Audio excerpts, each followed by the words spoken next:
canadiens. Merci, Monsieur le Président.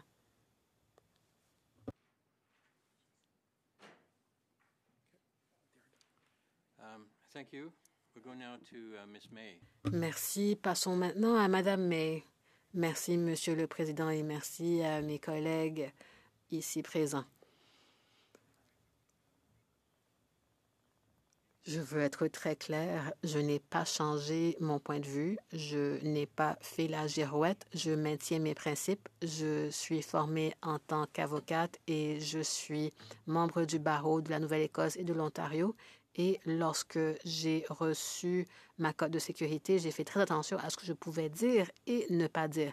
Je suis très certaine que lorsque David Johnston a publié le rapport pour la première fois, j'ai demandé à ce que les membres de mon parti tentent d'obtenir leur code de sécurité. Je sais que ce n'est pas accordé à tout le monde et je sais que cette code de sécurité peut nous assujettir à des menaces ou à du chantage. Mais maintenant, revenons à la question. Alors, je n'ai pas changé mon point de vue. J'ai lu le rapport, j'ai lu la version non caviardée du rapport. Et avant de prendre la parole publiquement, je me suis demandé comment on obtient la cote de sécurité. Alors, il faut lire l'information. L'information doit demeurer secrète. Et comment est-ce qu'on agit? Eh bien, on doit faire attention. Alors, les notes que je tente d'utiliser à la conférence de presse, ce sont des notes que j'ai partagées avec les agences de renseignement. Je veux que mes collègues sachent que certaines choses ne seraient pas controversées et n'auraient révélé aucun secret. Donc, il y a le nombre exact de personnes qui ont participé volontairement. Alors, encore une fois, j'aimerais vous dire que je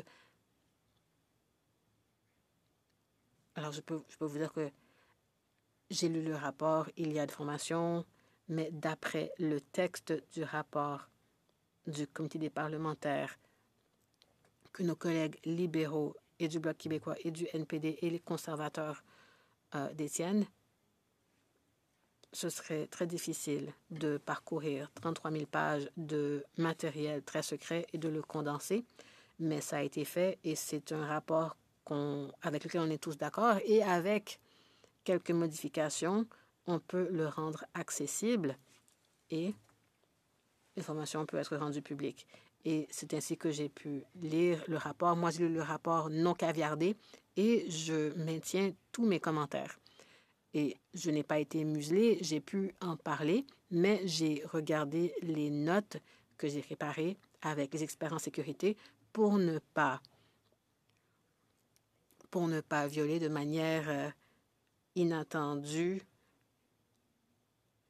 les normes de sécurité du Canada. Alors, je peux vous dire que mes notes ont été modifiées. Et je peux vous dire aussi qu'on doit enlever les noms. On doit aussi enlever le nombre de personnes parce qu'on ne veut pas publier par inadvertance certaines informations. Il y a certaines personnes qui pourraient être révélées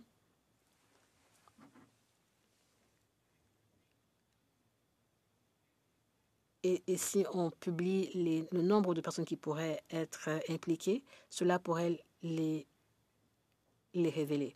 Mais il faut qu'on agisse sans mettre en danger nos agents de renseignement partout dans le monde.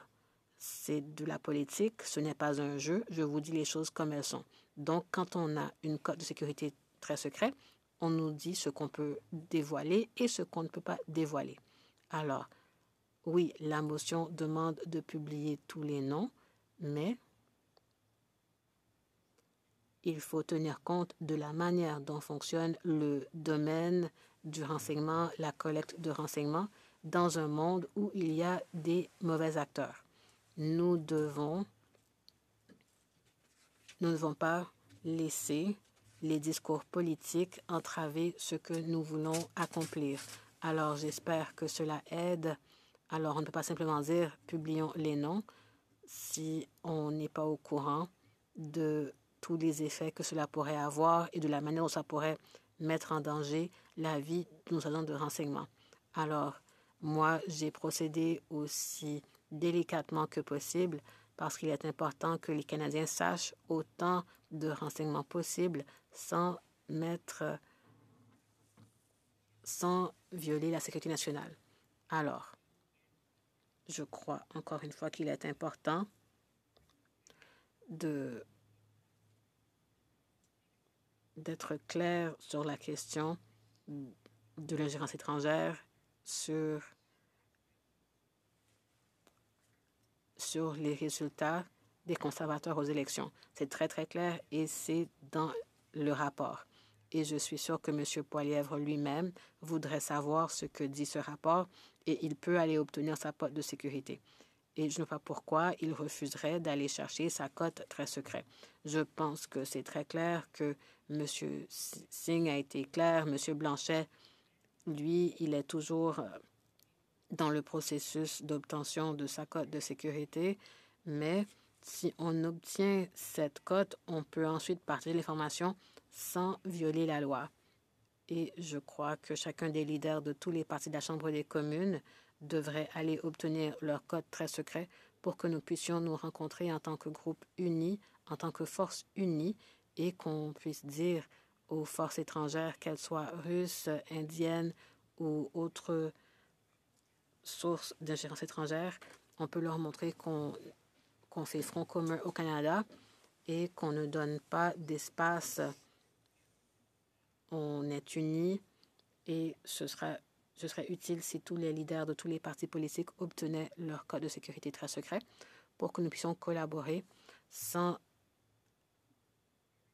potentiellement sans par inadvertance mettre à mal notre mécanisme de renseignement. Et ce serait dommage que cela soit fait à cause de discours politiques irresponsables ici. Alors j'espère qu'on pourra continuer notre étude et j'espère que les accusations seront maintenues à un minimum. Je sais que c'est difficile, mais je n'ai pas changé mon point de vue. Je crois qu'on peut avoir la code très secret et tenir compte de cette responsabilité. C'est une grosse responsabilité,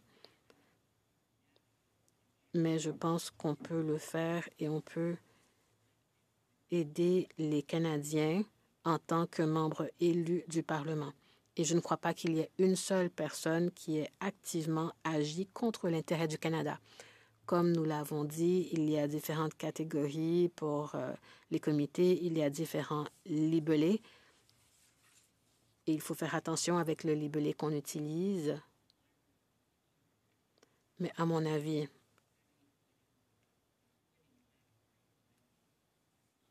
les députés qui ont agi de cette sorte n'ont pas agi proactivement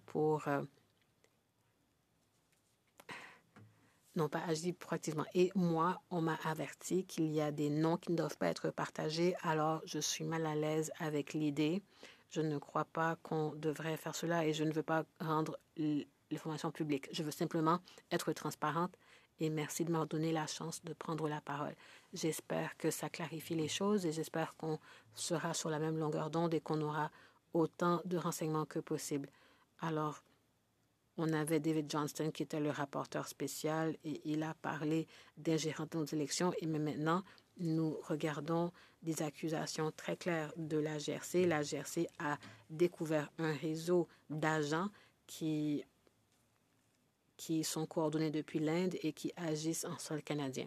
Il y a différentes sortes d'ingérence étrangère, mais elles requièrent tous un niveau d'attention pour qu'on ne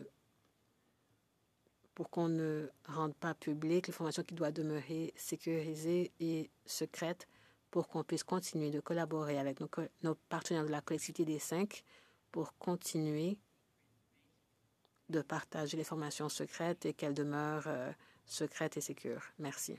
Merci beaucoup. Merci, Madame May. Passons maintenant à M. Oupal. Ensuite, M.